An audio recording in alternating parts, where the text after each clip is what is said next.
ये घटना उस वक्त की है जब मुझे टीचर की नौकरी करते हुए बस 4-5 साल पूरे हो चुके थे।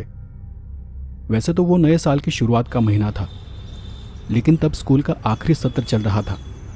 अगले 2-2.5 महीने में so hi guys, welcome back to my YouTube channel. दोस्तों, आपका हमारे यूट्यूब चैनल में बहुत बहुत स्वागत है। दोस्तों, आज मैं एक ऐसा हॉरर स्टोरी पॉडकास्ट वीडियो लेकर आया हूं जिसे देखने के बाद आपके रोंगटे खड़े हो जाएंगे। दोस्तों, ये वीडियो हमने horror story podcast YouTube channel से लिया है, तो इसका पूरा क्रेडिट उन्हीं को जाता है। चलिए दोस्तों, स्टार्ट करते हैं आज का वीडियो पसंद आए तो चैनल को लाइक, सब्सक्राइब और शेयर जरूर।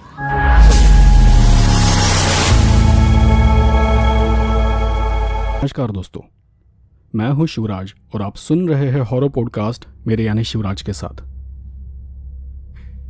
नमस्कार, मैं एक शिक्षक हूं और मेरा नाम जयराम माने है।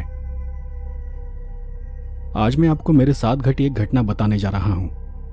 ये घटना उस वक्त की है जब मुझे टीचर की नौकरी करते हुए बस 4-5 साल पूरे हो चुके थे। वैसे तो वो नए साल की शुरुआत का महीना था, लेकिन तब स्कूल का आखिरी सत्र चल रहा था। अगले 2-2.5 महीने में एग्जाम्स होकर छुट्टियां शुरू होने वाली थी। जनवरी के आखिर में अचानक मुझे एक ऑर्डर मिला कि स्कूल की एक दूसरी शाखा में अगले 2 महीनों के लिए मेरा तबादला कर दिया गया है। मैंने इस बारे में पूछताछ की तो मुझे पता चला कि वहां जो एक महिला शिक्षक थी वो अचानक स्कूल छोड़कर चली गई है और अगले 2 महीनों के लिए वहां जाने के लिए कोई भी तैयार नहीं था। अब उस वक्त मेरी शादी नहीं हुई थी और नहीं मेरे माता पिता मेरे साथ रहते थे, इसलिए मैं उनके लिए एक बकरा था। अब मजबूरी थी क्योंकि उसी साल हमारे ट्रांसफ़र भी होने वाले थे और मुझे अपने गांव की तरफ मेरा ट्रांसफ़र लेना था। आखिरकार मैं बिना किसी विरोध के उस दूसरे गांव के स्कूल पर चला गया। अब यह स्कूल बहुत अच्छा तो नहीं था, पर ठीक ठाक था। खिड़कियां टूटी हुई थी, दरवाजों की हालत खराब थी, लेकिन वहां 15 से 20 बच्चे थे और स्कूल पढ़ाने लायक था। बस एक दिक्कत थी कि बाहर रहने का कोई इंतजाम नहीं था। अब मुझे वहां रहने के लिए कोई घर चाहिए था। ऐसे ही एक 3-4 दिन बाद मुझे वही रास्ते में एक बोर्ड दिखाई दिया जहां लिखा था कि किराए का मकान चाहिए तो फलाना फलाना से संपर्क करें। बोर्ड बहुत पुराना लग रहा था, इसलिए उस पर लिखा नाम पढ़ा नहीं जा रहा था। ठीक उसी बोर्ड के पास वहां एक साइकिल पंचर की दुकान थी। मैंने वहां जाकर उस बोर्ड के बारे में पूछताछ की तो उस आदमी ने बताया कि यही अंदर एक चौल है, लेकिन अब वहां कोई नहीं रहता। अब मैं शिक्षक था तो मैंने सोचा कि एक शिक्षक के लिए इससे अच्छी जगह क्या होगी। मतलब अगर वहां कोई नहीं रहता तो वो जगह जरूर बहुत ही शांत जगह होगी और गांव से थोड़ी दूर भी है। उसी आदमी से चौल के मालिक के बारे में कुछ जानकारी लेकर मैं तुरंत उनसे मिलने उनके घर चला गया। उनके घर गया तब वो सुबह की चाय पी रहे थे। उन्होंने मुझे घर के अंदर आने के लिए कहा और मेरे लिए भी एक चाय मंगवाई। जी कहिए, क्या बात है? जी क्या आप चौहान हैं? उन्होंने चाय पीते हुए अपना सर हाँ में हिलाया। जी वो आपका बोर्ड पढ़ा था, किराए का मकान ऐसा कुछ लिखा था उस पर। हाँ, लेकिन वो जगह मेरी नहीं है, मेरे एक करीबी दोस्त की है। काफ़ी साल पहले वहाँ किसी तरह की एक ट्रेनिंग एकेडमी थी, फिर मेरा दोस्त उसे बंद करके कहीं चला गया। उसके जाने के बाद मैंने वहाँ के कमरों को किराए पर चढ़ाया था, लेकिन लोग एक एक करके उस जगह को छोड़कर जाने लगे और अब हम वो जगह किसी को किराए पर नहीं देते। दरअसल वहाँ उस आदमी ने इतना कहा ही था कि वो बात करते करते एकदम से रुक गया। उसकी पत्नी अचानक मेरे लिए चाय लेकर वहां आकर सामने खड़ी हो गई थी। मैंने महसूस किया कि उसके आते ही वो आदमी चुप हो गया था, इसलिए फिर मैंने ही कहा, जी लेकिन मैं वहां रहने के लिए तैयार हूं। जब उसकी पत्नी फिर से अंदर चली गई तब उस आदमी ने फिर से कहा, देखिए दरअसल मेरे दोस्त ने मुझे वो जगह किराए पर देने से मना किया है। उसने कहा था कि उस जगह में कुछ गड़बड़ है।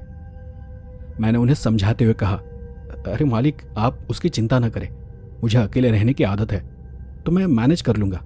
वैसे भी बस 2-2.5 महीने की बात है। मैं सामने अलमारी के कांच में उसकी पत्नी को देख रहा था। उस आदमी की पत्नी अंदर से उसे कुछ इशारा कर रही थी और वो आदमी भी किसी बात को कहने से झिझक रहा था। पता नहीं वो क्या इशारा कर रही थी, पर शायद उन्हें पैसों की जरूरत थी।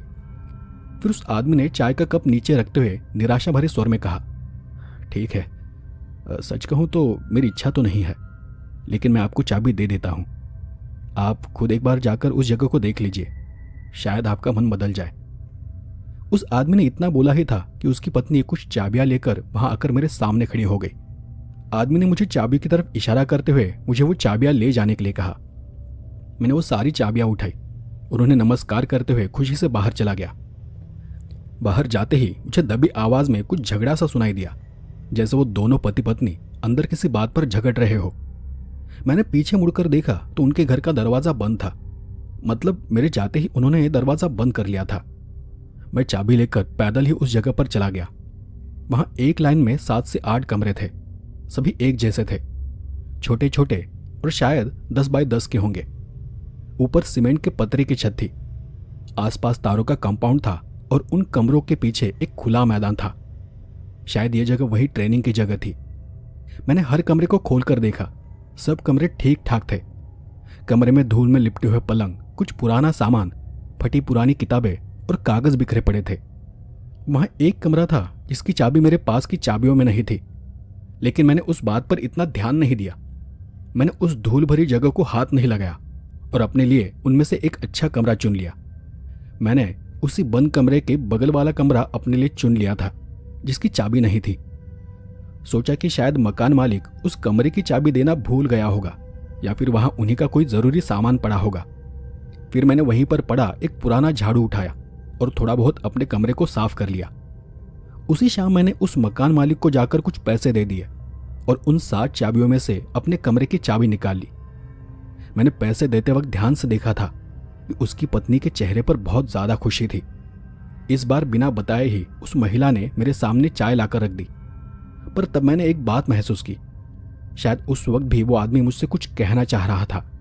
वो बार बार मुझसे कुछ कहने के लिए अपनी नजर ऊपर उठाता, लेकिन जब भी वो ऊपर देखता उसकी पत्नी आसपास कहीं न कहीं खड़ी दिखाई देती और उसे देख वो तुरंत अपनी बात बदल लेता या फिर चुप हो जाता।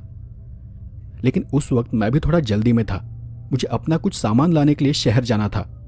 वहां कुछ मेरा जरूरी सामान था, साइकिल, कुछ किताबें और कपड़े थे। मुझे उन सब को लाना था और सबसे जरूरी बात यह थी कि गाड़ी पकड़ने के लिए मुझे अंधेरा होने से पहले उस गांव से निकलना था और इसलिए मैं तुरंत वहां से चला गया। दूसरे दिन सुबह वापस आते ही मैं अपनी साइकिल लेकर सीधे अपने नए ठिकाने पर गया। वहां मैंने अपना सामान रखा और फिर स्कूल चला गया। स्कूल खत्म होने के बाद मैं शाम को वापस अपने किराए के कमरे पर लौट आया। फिर से 2-3 घंटे तक अच्छे से उस कमरे की सफाई की और फिर थक हार कर आराम से बिस्तर पर लेट गया। मैं पूरे दिन काम करके और दौड़ धूप करके बहुत थका हुआ था। वहीं पर खाना बनाकर और उसे खाकर जल्दी से मैं सो गया। आधी रात का समय था। खिड़की से ठंडी हवा अंदर आ रही थी। वहां इतनी ज्यादा शांति थी कि मीलों दूर भौंकने वाले कुत्तों की आवाज भी मुझे साफ सुनाई दे रही थी। इसी बीच मेरे कानों में एक और आवाज आई, किसी के चलने की आवाज, और बीच बीच में पायल की झनकार जैसी सुनाई दे रही थी। ऐसा लगा जैसे बगल वाले कमरे में कोई है, लेकिन मैं पहले से ही बहुत थका हुआ था, तो मैंने सोचा कि अंधेरे में बाहर का दरवाजा खोलकर देखना सही नहीं होगा। जो कोई होगा मैं उसे सुबह मिल लूंगा। अगले दिन सुबह उठकर पानी भरने के लिए मैं बाहर चला गया। अचानक मुझे रात वाली आवाज याद आ गई। ध्यान से बगल के कमरे को देखा तो सभी कमरे बंद थे। सभी दरवाजों पर ताले लगे हुए थे। वो बगल वाला कमरा भी बंद था। ये वही कमरा था जिसकी चाबी उस दिन मेरे पास नहीं थी और जिसे मैंने खोल कर नहीं देखा था। मुझे लगा कि शायद उस कमरे में कोई रहता होगा। मैं तैयार होकर अपने काम पर चला गया। सोचा कि शाम को आ जाऊंगा तो आज वहां जो भी होगा उससे जरूर बात कर लूंगा। उस रात में काफी देर तक किताबें पढ़ते हुए जाग रहा था, लेकिन मुझे बाहर से कोई आवाज सुनाई नहीं दी, इसलिए किताब पढ़ते हुए मैं सो गया। लेकिन रात के करीब 2:30 बजे किसी अनचाही आवाज से मेरी नींद खुल गई। मैं चुपचाप लेटा रहा। बाहर से फिर वही पायल और कदमों की आवाज आ रही थी। वो आवाज बाहर, लेकिन दरवाजे के कहीं पास आकर रुक गई। फिर किसी चीज की खटपट की आवाज सुनाई दी। एक पल के लिए मेरे रोंगटे खड़े हो गए। लगा जैसे कोई मेरे ही कमरे का दरवाजा खोलने की कोशिश कर रहा हो। दरवाजे पर खड़खड़ाहट हुई और फिर से दरवाजा बंद हो गया। डर के मारे मेरा शरीर कांप उठा। बगल के कमरे में कोई था जरूर। मुझे हैरानी इस बात की थी कि काका ने मुझे पहले क्यों नहीं बताया कि यहां पहले से ही कोई रहता है। उसके थोड़ी देर बाद मुझे किसी के सिसकने की और रोने की आवाज सुनाई दी। वहां जो कोई भी थी वो पहले धीरे धीरे रो रही थी, पर कुछ ही देर में रोने की आवाज और तेज हो गई। वो जो कोई लड़की या महिला थी वो अब जोर जोर से रोने लगी थी। मुझे तो समझ नहीं आ रहा था कि वहां कौन हो सकता है और इतनी रात को वो रो क्यों रही है। मैं सोच रहा था कि आवाज लगाऊं या नहीं, और तभी उसी बीच मुझे किसी आदमी की एक तेज चीख सुनाई दी। आवाज सुनकर मैं सतर्क हो गया और हिम्मत कर जोर से आवाज दी, कौन है वहां? मेरे सवाल पूछते ही रोने की आवाज, वो सब कुछ अचानक से शांत हो गया। चारों ओर फिर से भयानक सन्नाटा छा गया। बाहर बिजली नहीं थी, इसलिए मैंने पास रखी टॉर्च उठाई और धीरे से दरवाजा खोला। दरवाजा खोलकर पहले दाएं बाएं देखा, फिर पूरा दरवाजा खोलकर बगल वाले कमरे की तरफ चला गया। उस वक्त मेरा दिमाग ऐसे भारी हो रखा था कि 3-4 कदम चलना भी मुझे मुश्किल लग रहा था। मन में एक अजीब सा डर उभर रहा था। जब मैंने दरवाजे पर टॉर्च की रोशनी डाली तो देखा कि दरवाजे पर ताला लगा हुआ था। वो देख मेरा दिमाग सुन्न रह गया। मैंने तुरंत पीछे मुड़कर चारों ओर। दोस्तों आपको ये वीडियो देखकर कैसा लगा हमें कमेंट करके बताएं, और इसी तरह का वीडियोस आपको इस चैनल पर मिलेगी तो प्लीज़ यार अपने भाई के चैनल को सब्सक्राइब भी कर दो। मिलते हैं नेक्स्ट वीडियो में, तब तक के लिए बाय बाय।